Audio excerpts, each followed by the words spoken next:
Salut Kat, j'espère que tu es prête pour ta première leçon de yoga. Euh, Ici c'est très amateur, hein. J'ai jamais fait de vidéo yoga ou des vidéos en général. J'espère que tu as tes petits papiers, l'article et ce que je t'ai envoyé hier soir chez toi, lundi soir. Il y a 3-4 concepts dont je vais te parler juste avant de commencer. Et le premier c'est le concept de vinyasa, c'est-à-dire qu'on fait toujours une inspire ou une expire quand on fait un mouvement. On ne retient jamais sa respiration quand on bouge. Ou même quand on ne bouge pas en fait, on ne retient pas sa respiration. La façon dont on respire, donc c'est par le nez, toujours par le nez, et ça s'appelle Ujjayi. Et Ujjayi, ça serait un peu chuchoté, mais avec la bouche fermée. Donc ça fait un peu ce son-là.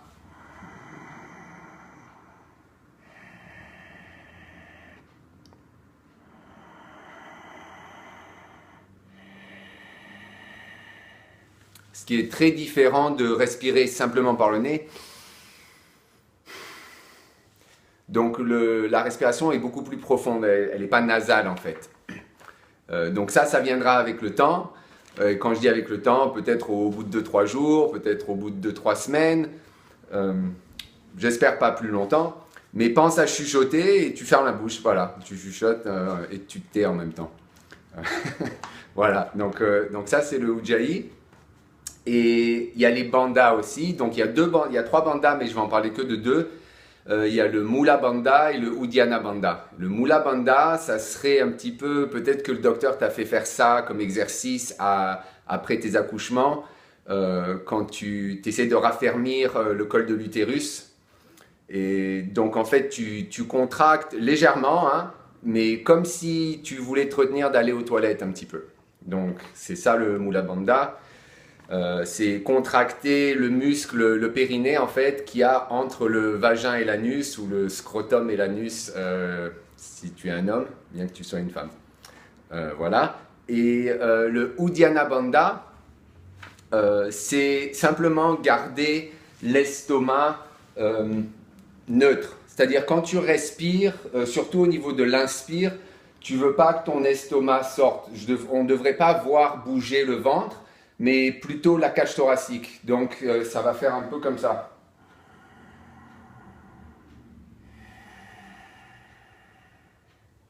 Et c'est très contraire à, je dirais, la plupart des arts martiaux asiatiques où justement la respiration se fait au niveau du ventre.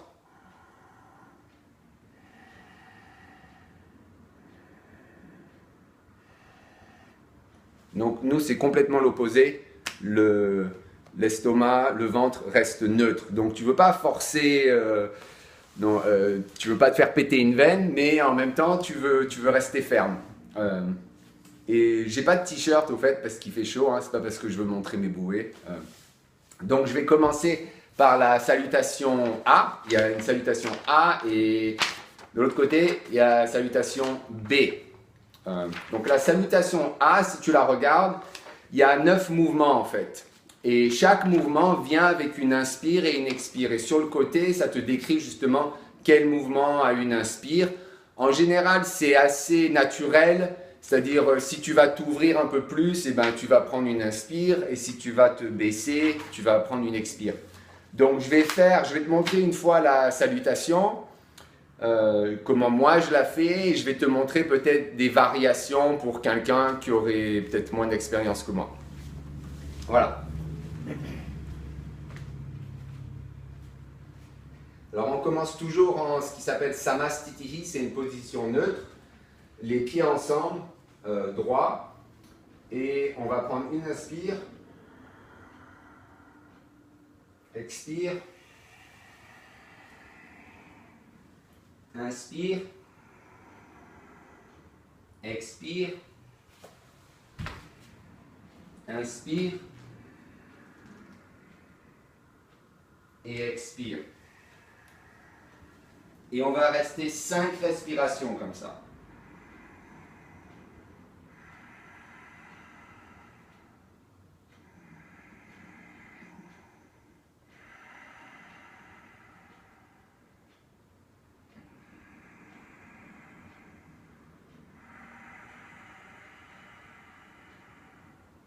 inspire, expire et inspire, expire. Donc comme tu vois, chaque mouvement a une inspire et une expire. Toi, tu en feras 5. Hein? Moi, j'en fais qu'une parce que je te montre. Hein? Pour pas que tu t'embêtes, tu regardes pas, t'es pas là pour regarder une vidéo. Qu'est-ce que je voulais dire? Donc, les 5 respirations, ça veut dire 5 fois inspire, 5 fois expire. Donc, inspire, expire 1, inspire, expire 2, ainsi de suite, jusqu'à 5. Et ça va être toujours comme ça quand tu vas être ce qui s'appelle la position du chien tête baissée. Donc, pour quelqu'un qui aurait moins de flexibilité, moi, ça ne m'intéresse pas du tout que tu gardes les jambes tendues, droites, et que tu te mettes comme ça si c'est ici que tu arrives. Moi, je veux que tes mains, elles soient avec la terre. Okay? La connexion avec la terre, c'est super important. C'est ça que tu veux avoir en fait. Donc, si tu dois plier les jambes, tu plies les jambes. Inspire, expire, inspire. Et là, tu peux marcher si tu veux, tu prends un grand pas derrière, expire. Si c'est trop dur de rester comme ça, tu descends jusqu'en bas. Inspire. Là, pareil, si tu as du mal à garder les genoux soulevés, eh ben, tu les gardes au sol. Expire. 1, 2, 3, 4, 5. Et là, inspire. Si tu as peur de sauter, si tu ne peux pas sauter, ben, tu marches. Inspire, expire et inspire. Expire. Donc ça, encore une fois, tu vas le faire 5 fois. Et dès que tu auras fini la 5e fois, tu vas commencer la salutation B. Donc si tu regardes un peu derrière, la salutation B, elle est un peu pareille en fait. Sauf que quand tu commences, tu plies les jambes exprès quand tu lèves les mains vers le ciel. La seule, je dirais, la plus grande différence, c'est qu'il y a des positions ici, la position du guerrier que tu fais avant de faire tes 5 respirations en chien tête baissée. Alors ça va être un peu comme ça. Inspire, expire, inspire, expire, inspire, expire, inspire, tu mets le pied gauche derrière, tu le tournes un peu et tu avances ton pied droit et inspire, expire, inspire, expire. Tourne le pied droit, avance le pied gauche, inspire, expire,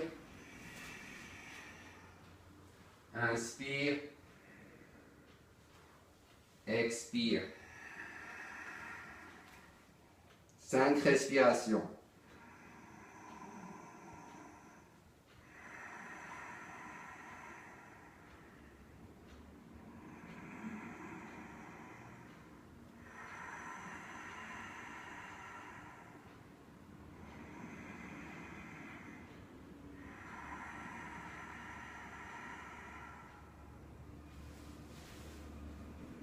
Inspire, expire,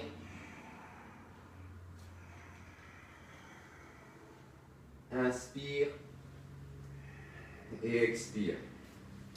Donc là c'est pareil, si tu dois plier les jambes pour amener tes mains au sol, eh ben, tu les plies. Si tu ne peux pas sauter derrière, eh ben, tu marches. Pareil quand tu sautes en avant, eh ben, tu marches si tu dois marcher. Ce qui est assez difficile au début, je dirais pour tout le monde, c'est quand tu es dans la position chien tête baissée et que tu dois aller dans cette position-là. Donc en fait, tout ce mouvement, c'est en une inspire. Donc tu expires et là tu fais une inspire. Et ça, en général, c'est beaucoup trop long pour la plupart des gens qui commencent. Donc, si tu dois prendre une respiration en plus, c'est pas un problème. Donc ça pourrait faire par exemple, tu expires, tu inspires, tu avances ton pied, tu expires et tu inspires. Ce qui est important, c'est que tu finisses ton mouvement dans l'inspire pour que tu sois prête à expirer quand tu descends. Ça risque d'être un peu fatigant, tu vas peut-être te sentir à bout de souffle. J'imagine qu'au bout d'une semaine, si tu fais ça tous les jours pendant une semaine, tu seras moins à bout de souffle. Ça, tu vas le faire 5 fois aussi. Si tu te sens en forme, si tu aimes ça, et que tu veux faire 10 salutations de chaque ou 15 salutations de chaque, eh ben, fais-toi plaisir. Et une fois que tu as fini donc ces 10 salutations, tu vas faire 3 positions de fermeture qui sont relativement simples en fait. Donc une fois que tu auras fini, que tu arrives ici et que tu expires, tu vas recommencer comme la salutation A. Inspire, expire. Inspire, expire. Inspire, expire. Et d'ici, tu vas inspirer et tu vas venir t'asseoir. Donc, à la base, normalement, tu devrais te mettre dans la position du lotus, Padmasana.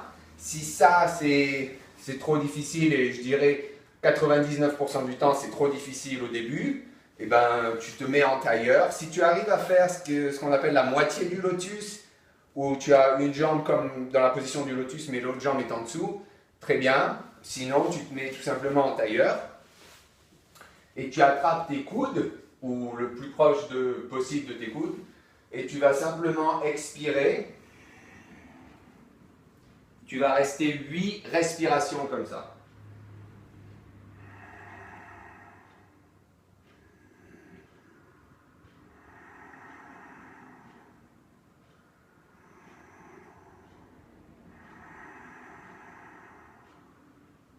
À la 8e, tu inspires. Et là, tu vas te mettre en position de Jnana Mudra. Jnana Mudra, donc tu vas avoir les mains en fait dans cette position-là. Donc ces 3 doigts sont tendus et ces 2 doigts sont ensemble, le pouce et l'index. Et pareil avec l'autre main. Et tu vas avoir les bras tendus, posés sur tes genoux. Tu vas garder le dos très droit et tu vas en fait ramener ton menton sur cet os ici. La clavicule, le milieu de la clavicule. Donc ça va donner ça va donner un peu ça. Donc les mains droites posées, pas la paume mais le derrière de la main, posées sur les genoux, droit, et le dos bien droit, mais la tête rentrée. Donc quand tu rentres ta tête, fais attention de ne pas trop t'arrondir. Hein. Il faut garder le dos droit. Tu n'oublies pas de garder le Uddiyana Bandha, donc l'estomac neutre. Et tu vas rester 8 respirations.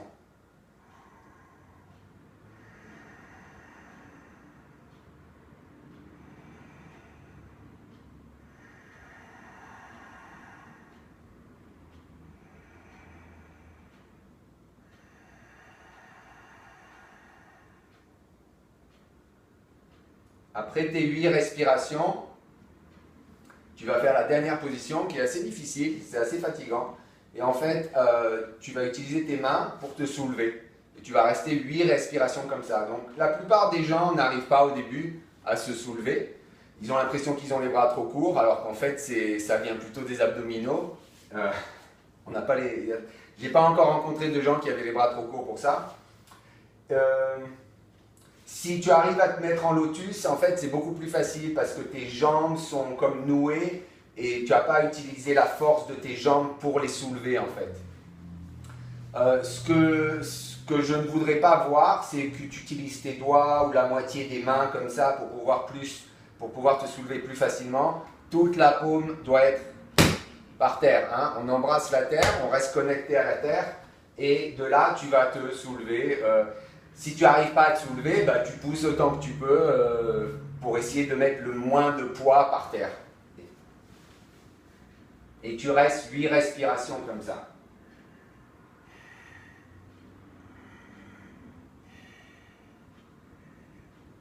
tu essayes de regarder droit devant toi au lieu de t'arrondir. Et quand tu as fini, tu t'allonges et tu te reposes. J'imagine que j'ai oublié des choses, mais très important encore, la respiration donc, qui n'est pas nasale mais plus profonde, pense à chuchoter.